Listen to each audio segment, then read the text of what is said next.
Mana, samedi 30 juillet 2008. Dernier week-end des vacances et dernière séance photo pour les artistes de la commune.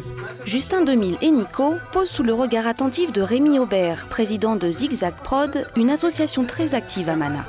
Donc cette séance de photos va illustrer en fin de compte la page de chaque artiste. Donc ce sont des photos qui vont permettre d'agrémenter leur page et de présenter d'une façon plus harmonieuse l'ensemble des artistes qui vont figurer sur le projet Mana à la loupe. Voilà. Mana à la loupe, c'est le futur site internet de la commune. Renaud, compositeur et interprète, fait partie des 10 artistes mananais qui ont une place de choix sur cette nouvelle scène cybernétique.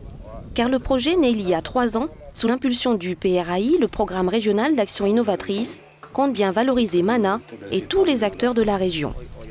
Dans Mana à la loupe, justement, on va retrouver un petit peu toutes les ethnies que l'on retrouve sur Mana et notamment toutes les spécialités au niveau de l'art. Nous allons avoir au niveau de Javoué une dame qui est spécialisée dans la broderie. Nous allons avoir aussi Madame Lieutenant ici présente qui est spécialisée dans la poterie amérindienne. Nous allons aussi avoir un sculpteur Saramaka. Nous allons aussi avoir quelqu'un métropolitain qui a voulu promouvoir l'art justement dans l'ouest guyanais. Et nous avons aussi des chanteurs. Ainsi, chaque artiste mananais pourra exposer son art sur Internet à travers des photos, de la musique, des textes explicatifs et plus de 25 vidéos réalisées en situation. Tu me prends la main et que tu me dis viens du regard, tu m'effleures de ton souffle et que ma peau frissonne, alors mes désirs me submergent. Aujourd'hui, tout le contenu du site internet est prêt et sa construction est en cours de finalisation. L'objectif de Mana à la loupe est aussi vaste qu'ambitieux. D'une part, la radio associative Wassaï sera mise en ligne, permettant aux internautes du monde entier de se connecter au rythme de la commune. D'autre part, un 3e volet du site internet proposera une visite virtuelle de Mana et de tous ses quartiers.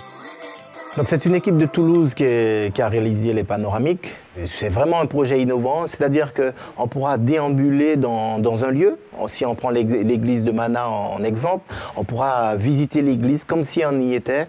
Et j'espère que les internautes auront l'envie de venir, après cette visite sur le site, l'envie de venir ici à Mana et visiter les lieux. C'est un peu l'objectif. C'est une idée qui vient du côté historique de la commune de Mana, qui a des choses à dire, qui a des choses à montrer.